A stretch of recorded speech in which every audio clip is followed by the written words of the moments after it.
What's going on? And there it is, baby. The NFL Draft 2023 is a wrap. Uh, I just wanted to check in a couple things I want to talk about. Some recent updates from the existing roster standpoint, reviewing some of the 2023 draft picks, three particular players in that stand out to me, and discuss a little bit about some of this bullshit that's continuing to happen with Trey Lance through Ian Rapoport. He won't shut his mouth, but nonetheless, let's get it going.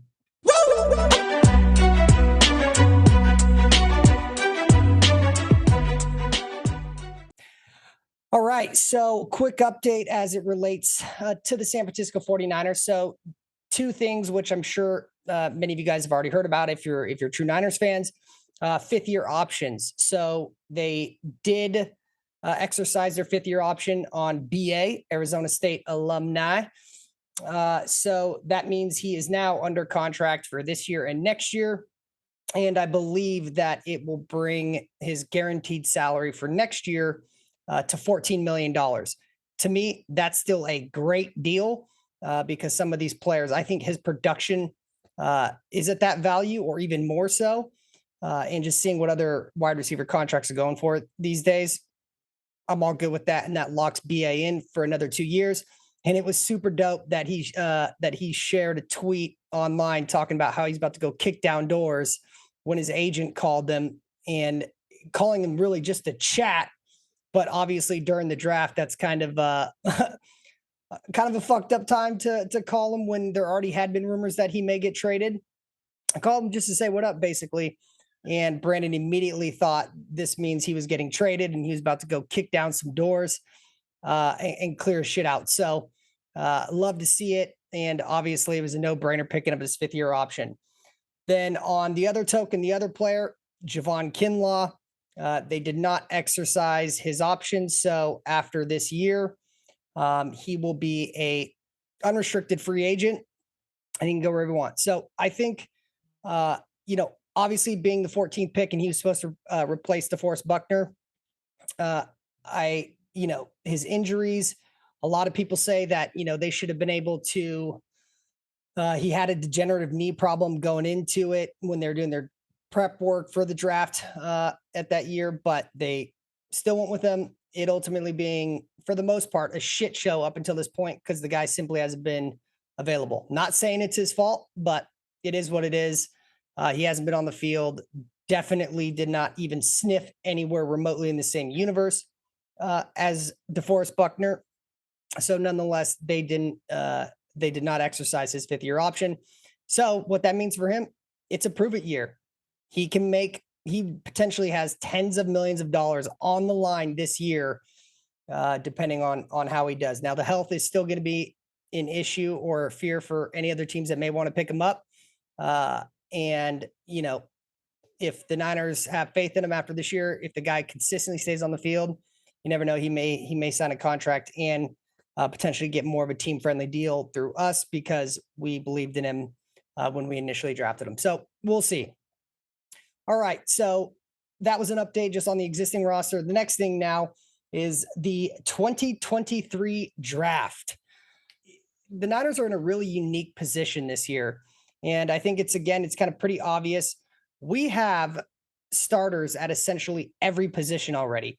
So there's not that many positions that are just a insert here player we just drafted. And that is different than a lot of prior drafts. There's always, been an immediate need, whether it be on offense, defense, special teams. And this year, again, just to reiterate, it puts them in a unique position just because of how deep and how tenured the team is already going into it. So take that in mind as we go through this. So they initially had 11 picks. Obviously, they had compensatory picks in the third rounds or at the end of third rounds. Kyle referenced it being the fourth round. I'll get back to that in a second as well. But they had 11. They ended up with 9, I believe, in total. And with those 9, the reason they lost 2 was because they traded up with Minnesota to pick safety Jair Brown out of Penn State at pick number 87. So what's interesting to me is that when you when you look at teams and how they're drafting, they obviously kind of indicate where they need help, where they want reinforcements, and what side of the ball they're prioritizing. Now, obviously, we have studs and fucking dogs all over on both sides of the ball. But the way it shook out to be was basically they had picked 5 defensive players. So they went heavy defense. And then they had 3 offensive players for a total of 8 picks. And then they had a kicker, which I always like that debate. Is a kicker, is it offense or is it defense? And so nonetheless, they got a kicker there uh, as their second overall pick in the 3rd round. And what's funny about that is you can tell it's literally comedy after night day 2, which was night 1 for them, where they actually had picks. Hearing Kyle and John Lynch talk about it, how basically other coaches and GMs were kind of poking fun at him or giving a little shit because they picked a kicker. Historically, kickers go in the 4th and 5th rounds of the drafts. But obviously, a kicker, since we don't have Robbie Gould anymore, and he's still searching for his next team, I guess. But basically, they told us they got a lot of shit from all these other coaches and staffs around the NFL taking a kicker so early. And it's funny listening when you hear Kyle's answer. He just does not give a flying fuck about special teams, or not special teams, but just about kicking, I would say. And he just wants it to be automatic. If he could get a robot, if they could turn that position into a robot where it'd just be automatic, he'd be about it. And he openly admits it's something he doesn't like to think about. And that was the benefit of having Robbie Gould, is they didn't have to think about it with him on the field, almost automatic all time. So what was interesting to me outside of who they drafted, what side of the ball they're focusing on, and kind of their unique position that they're already in, is one kind of, I would say, general consensus or thought is they need offensive linemen. So obviously we've lost players over the past couple years. Lincoln Tomlinson obviously went to the Jets last year, I believe, but then we inserted Banks, who fucking did fantastic this past season. But, we lost Mike McGlinchey as our right tackle. So I think that, Colton McKivitz is going to be that guy. So I don't know if they have as much faith as Colton McKivitz as they kind of lead to believe, but they didn't pick anybody up. And John Lynch said after in his post-draft presser, we're not just going to pick somebody to pick somebody. We're going to pick the best guy on our board, which I'm down for. I think is smart. And clearly these guys know what the fuck they're doing, because look at the team that we have stacked ever since they've got under their stewardship. So it was interesting. Trent Williams getting older. Obviously, I think he can play for minimum 5 years more. He's such a fucking stud and a freak. But, he will need a replacement at some point. And obviously, not having kind of a number 1 right tackle, I would say, along with just obviously the ebbs and flows of the year, and being, that there's always injuries in the NFL. So when I look at kind of the draft board and who they picked up, there was really 3 players that stood out to me. The first one, obviously, he was their first pick at pick number 87 in the 3rd round. They moved up to go get him. They were picked 99, so they moved up 12 spots. Was a safety, Jair Brown, out of Penn State.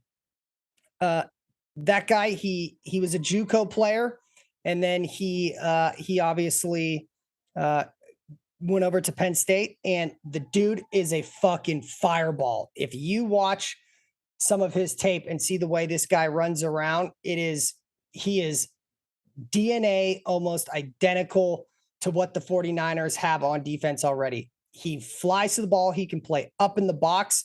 He could play back kind of in the single high role. And the guy is a ball hunter. And God damn it, he hits. So you love to see it. And he was a captain at Penn State, which was also kind of a reoccurring theme. I think of players that they picked, a lot of captains, a lot of people that are physical, have speed. The only knock, speaking of speed, the only knock on Jair Brown was his 40 time. I think he ran like a 4.5 or something like that. So he's not super high end speed, but there is a difference of running a 40 time when you're in front of a bunch of people. That's all you're doing. You have to get in that fucking weird stance and all that. Uh, than playing football fast. I think a perfect correlation to that is Deebo Samuel. Deebo Samuel, if you were to just put him on a 40 and just head in a straight line, yeah, he's fast. He ain't that fast, but God damn it, when that guy has the ball, he's like literally one of the fastest human beings. And you see it week in, week out by watching him play. So I think we could draw some parallels from Deebo as well as to Jair Brown. And, Huff was a 5th-round pick in 2021, and now he's an All-Pro. Obviously, we got Gibson coming back this year, which I think is huge.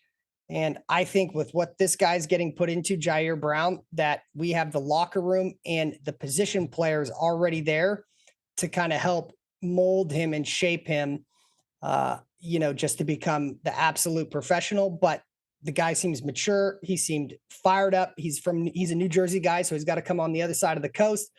But I am fucking jacked for that guy, Jair Brown, the safety out of Penn State.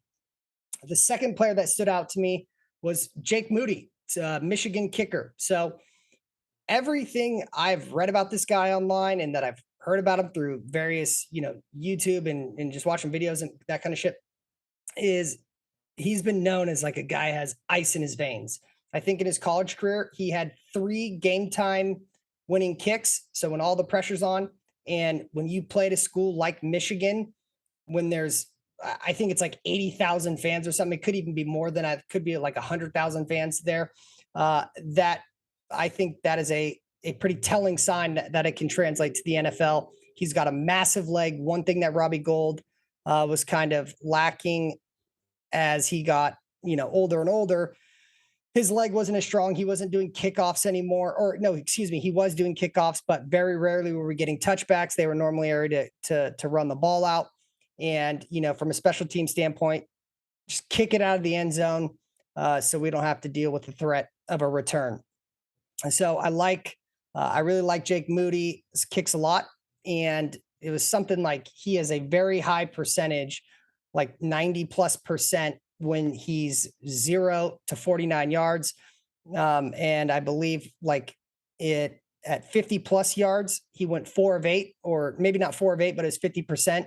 So the dude's got a massive leg. He's been in big time games under big time lights with a shit ton of crowd noise.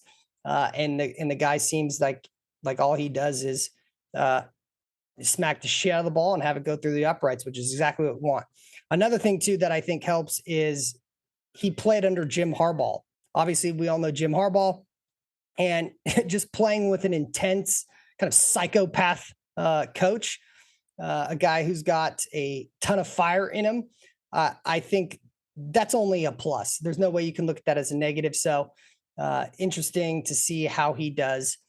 And then the third player was D Winters. The motherfucking winter's coming, baby. He was the 6th-round draft pick out of Texas Tech, I believe. And another, again, theme of the week here, a theme of the weekend was he was another captain. And remember, Dre Greenlaw was a 5th-round pick. So D Winters, 6th-round pick. And obviously, we already have the best linebacker duo in the NFL. I don't even think anybody would dispute that.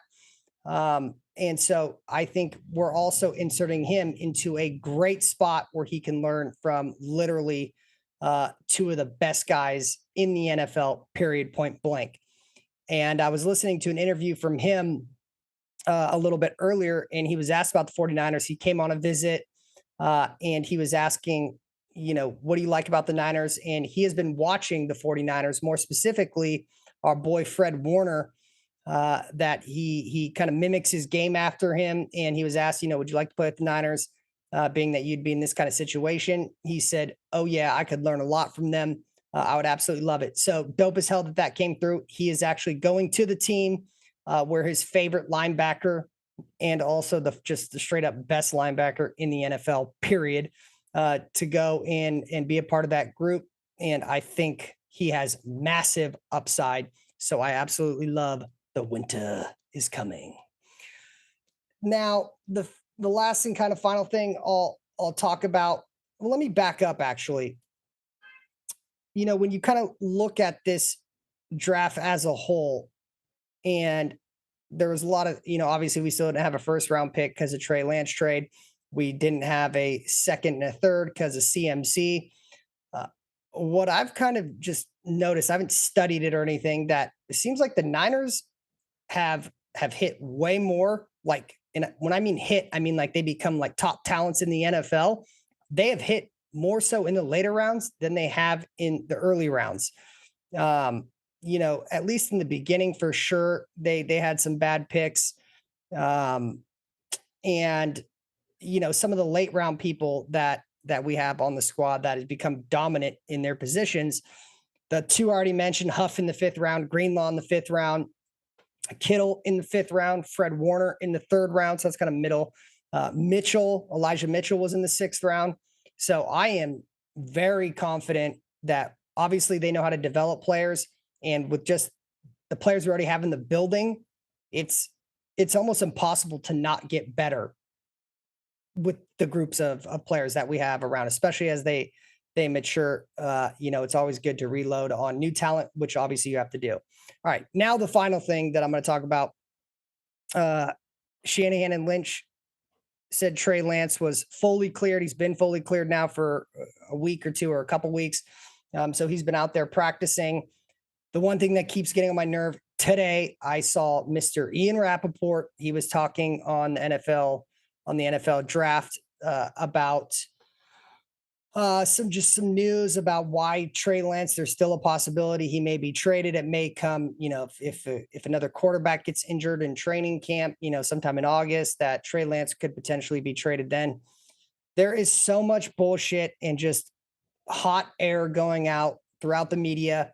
Ian Rapoport said this, when an NFL teams are drafting in the 6th and 7th round. So they've been on the air a long time. Now, not to say that he doesn't have connections. I think he does report a lot when there is breaking news on the 49ers. So that he obviously has some connections in the building. But I also think this isn't something that the Niners would still be promoting, like, oh, hey, tell them Trey Lance would still be available for a trade, if a quarterback were to go down. It's all punditry. And frankly, there's just no reason to buy into it, believe it, get fired up about it. Truly, it's bullshit.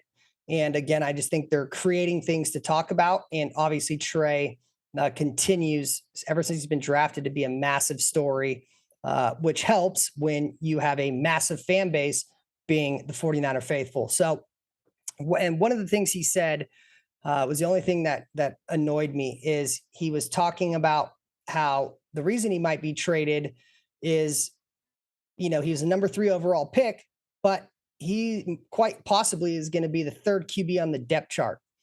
Again, I don't know why the fuck people are automatically assuming Sam Darnold is just going to somehow beat out Trey Lance this offseason. We have seen what Sam Darnold has done. Again, I like Sam Darnold, but I don't think he has the ability to beat out Trey Lance. And again, I think that's just more smoke and frankly, just fucking bullshit, because the fact that people are just kind of assuming that when we really haven't even begun to do anything, specifically training camp, like we're not even close to training camp yet. And so the fact that people are just speculating on that, I think Sam Darnold's had a lot of highlights, but definitely followed by a shit ton of lowlights. There's like when he played Bill Belichick, there's like ghosts out there on the field when he threw like 17 interceptions in one game. So I think Trey Lance, he obviously needs to get rep. He's going to get him because he's fully cleared. My prediction is pending, Brock Purdy doesn't recover in a shorter timeline than anticipated. I think if he is still slotted to come back right towards the very end of training camp, Trey Lance would potentially be the starter. So I'm going to, my guess or my thoughts are Trey Lance will be the starting QB week 1. And then obviously as Brock comes back, and that's what opens the door for Trey. If that does happen, he has the ability to not give that position up, even from Brock Purdy. I fucking love Brock Purdy as well.